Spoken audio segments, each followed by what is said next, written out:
કોકને રખાય ને લે આડી પાડું થાય તો માથી હવે ધક્કો નહીં મરાયો. કરશે અહીંયા જોઈ લો સાકર મળશે. સાકર નીચે કપૂર છે. કેટલા વર્ષથી સાળંગપુર આવો છો? હું લગભગ 5 વર્ષથી આવું છું. મિત્રો આપણે અત્યારે મંદિર પરિસરના એકદમ મધ્યમાં ઊભા છે. આપણને એમ થાય પશુપતિ મંદિરમાં બેઠા છે. ત્યાં ગાંડા ભાઈ પશુપતિ નહીં, સાળંગપુર છે. સાળંગપુર આમ જોવો તો ખરા. નમસ્કાર મિત્રો, હાડા બ્રધર્સ બ્લોગમાં આપણું સ્વાગત છે. તો અમે અત્યારે સાળંગપુર દાદાના દર્શન કરવા નીકળ્યા છે. શ્રદ્ધાનું નામ, આસ્થાનું ધામ એવું સાળંગપુર ધામ. એટલે અમે અત્યારે ગામડેથી તો નીકળી રહ્યા છીએ દાદાના દર્શન કરવા. થોડું મોડું તો થઈ ગયું છે, પણ હવે દાદાએ બોલાવ્યા છે તો જવું જ પડશે, એમાં કાંઈ ચાલશે નહીં. તે માટે દાદાના દર્શન કરવા અમે નીકળી રહ્યા છીએ. તો તમે આખો વિડીયો જોવાનું ભૂલતા નહીં, તમને આખી જર્ની અમે બતાડીશું. તો ચાલો સાથે મળીને દાદાના દર્શન કરીએ.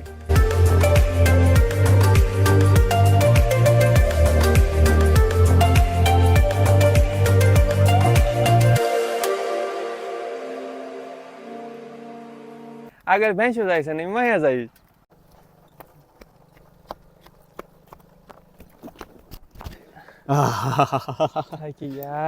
હવે નહીં દોડાયો તડકાય નહીં. સાળંગપુર થોડુંક જ આઘું છે, પેટ્રોલ ફૂટી ગયું. પૂછવું કોકને પૂછવું છે પેટ્રોલ ક્યાં મળશે. કોકને રખાય ને લે આડી પાડું થાય તો માથી હવે ધક્કો નહીં મરાયો. કીક મારો દે શરૂ થાય. થઈ જાય જો તો સેલ્ફ માર. લા સાવી તો ચાલુ કર.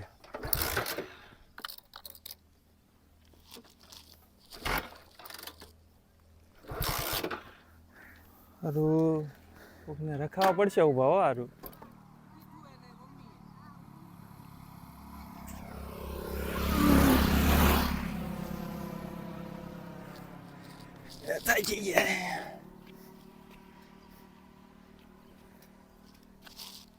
આમાં કાર્બેટર એ ન આવે.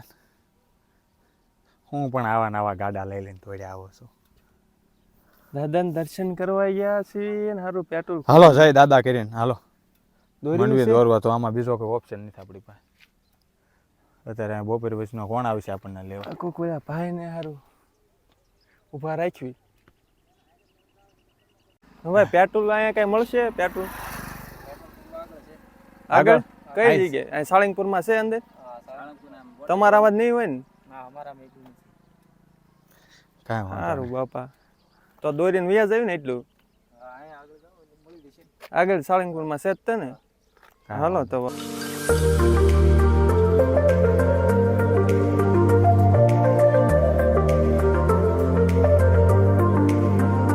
આખરે અમે 2 કિલોમીટર ગાડી દોરીને થાક્યા પાક્યા દાદાના દરબારમાં આવી ચૂક્યા છીએ. તો અમે અહીંયા શું શું વસ્તુ જોવાની છે, શું શું ફરવાનું છે અને ક્યાં ક્યાં જવાનું છે તે આગલી માહિતી અમારા ભાઈ જણાવશે. તો દાદાના દરબારમાં આપણે પહોંચી ગયા છીએ.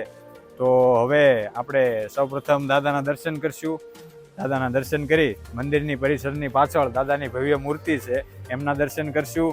પછી પાછળ આપણે વડતાલ શોપનું નામ છે જે, અને ધાર્મિક શોપ છે, એમાં આપણે વસ્તુઓ મળે છે. તો શોપિંગ કરવી કે દાદાની ફ્રેમ, ફોટો, માળા ગમે તે લેવું હોય તો ત્યાં પણ જઈશું, તેની વિઝિટ કરશું. પછી ભોજનશાળા છે, ત્યાં દાદાનો પ્રસાદ છે, પ્રસાદ લઈશું આપણે દાદાનો.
મંદિર ખાતે એક ભોજનાલય પણ છે, જ્યાં ભક્તોને ભોજન પીરસવામાં આવે છે.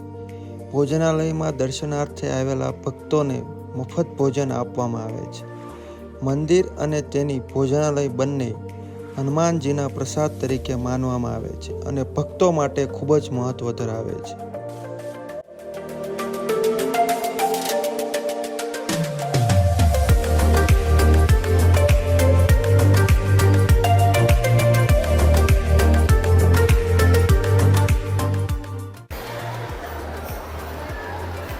પ્રસાદીમાં સરસ મજાનો શીરો છે, બટાકાનું શાક છે, રોટલી છે, દાળ છે, ભાત છે, ભાત હજી લેવાના બાકી છે. સરસ મજાની પ્રસાદી છે. સરસ મજાનો શેરાનો સ્વાદ પણ બહુ સ્વાદિષ્ટ છે. એકવાર દાદાના દર્શન કરવા આવો ત્યારે પ્રસાદ લેવાનું ભૂલતા નહીં કોઈ. જરૂર ને જરૂર પ્રસાદી લેજો. સરસ મજાનો પ્રસાદ છે.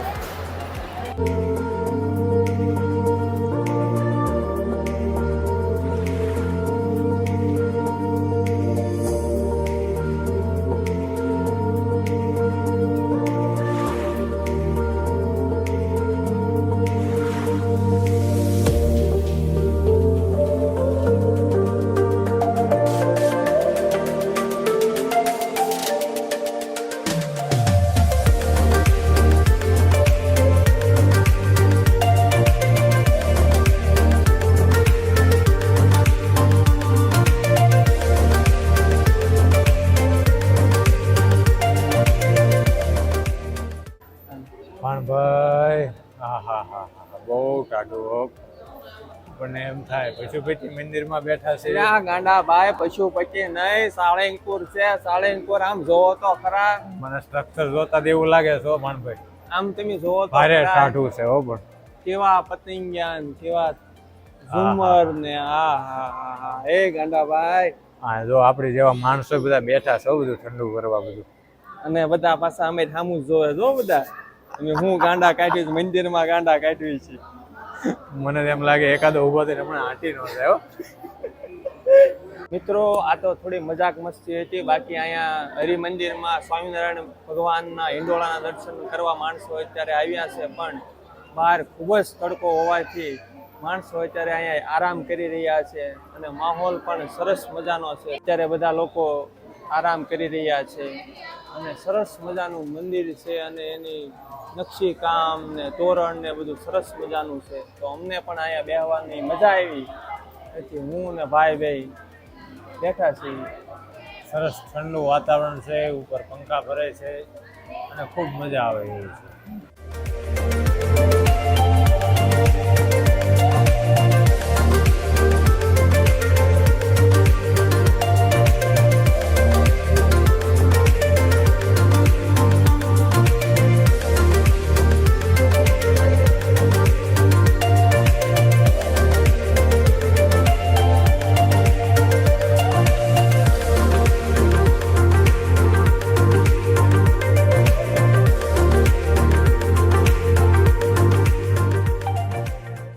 અમે આવી ગયા છીએ અહીંયા સ્ટોરમાં. તો અહીંયા ફોટા સરસ મજાના મળે છે. તમારે ટી શર્ટ લેવું હોય, ઘરના કોઈ ચા પીવાનો કપ લેવો હોય વગેરે, દાદાના ફોટા લેવા હોય, દાદાનું ચડાવેલું જળ લેવું હોય, તો અહીંયા સરસ મજાનો સ્ટોરમાં અલગ અલગ વસ્તુનો મસ્ત મજાનો સ્ટોર છે. તો ચાલો આપણે દાદાના ફોટાની પ્રાઇસ પૂછવી. દાદાના અલગ અલગ પ્રકારના ફોટા છે અને જો આ મૂર્તિ જો 1,60,000ની ફાઈબરની મૂર્તિ છે. તો બતાડો આ 1,60,000ની મૂર્તિ. સરસ મજાની જો તમને 1,60,000ની દાદાની મૂર્તિ.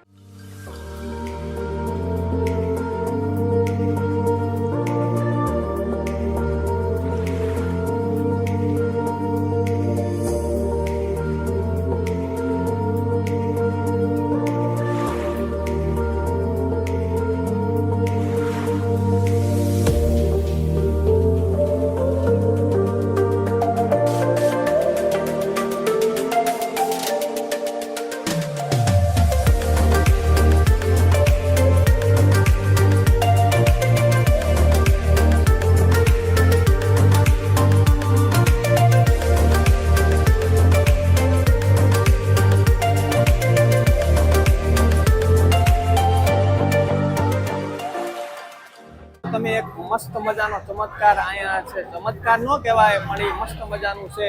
એક બાજુથી એક હાથમાં તમે શ્રીફળ નાખો તો બીજા હાથમાં એનો ટુકડો તમને બહાર આપવા પ્રસાદી રૂપે આપવામાં આવે છે. તો ચાલો આપણે જોઈએ.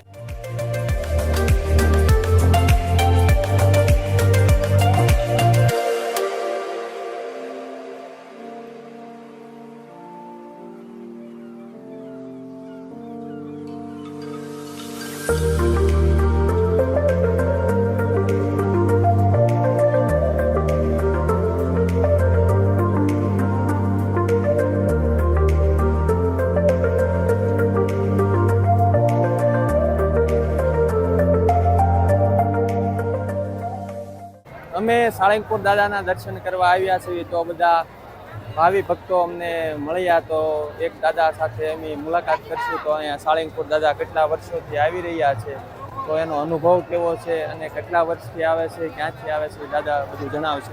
દાદા, તમે કેટલા વર્ષથી સાળંગપુર આવો છો? હું લગભગ 5 વર્ષથી આવું છું હા.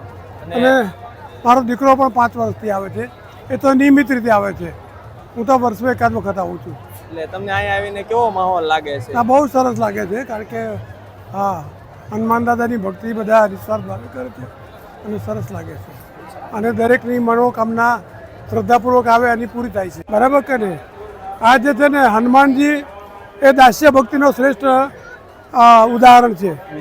આપણે જે નવધા ભક્તિ કહીએ છીએ ને, હા. શ્રવણમ કીર્તનમ પાદ સેવનમ અર્ચનમ દાસ્યમ સખ્યમ, એમ આ જે હનુમાન દાદા છે ને એ રામની દાસ્ય ભક્તિનો શ્રેષ્ઠ ઉદાહરણ છે. કે દાસ્ય ભક્તિ કેવી હોવી જોઈએ કે પોતાના જેને માને છે, ભગવાન માને છે, જેને સમર્પણ કરી દીધું છે, તેના માટે જીવની પણ પરવા કર્યા સિવાય તેમણે એ ભક્તિ કરી. એટલે નવધા ભક્તિમાંની એક આ પંક્તિ છે. બરાબર ને? અર્જુન એ સખ્ય ભક્તિનું ઉદાહરણ છે.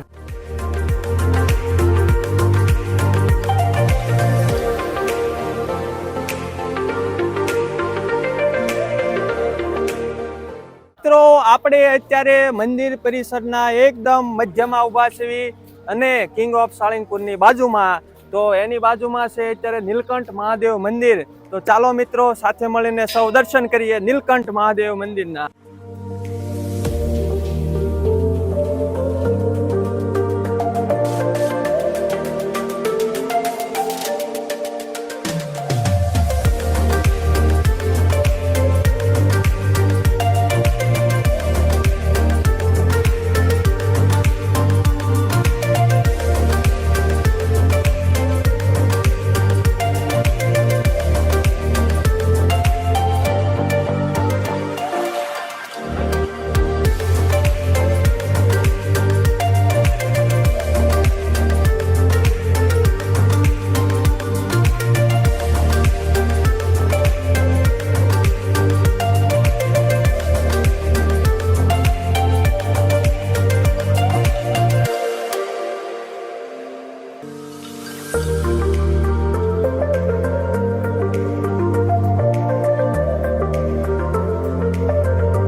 હાલો તો ગાંડાભાઈ તારે.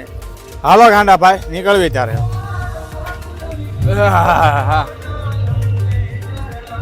એટલે હે ગાંડાભાઈ, કેમ દોરો છો?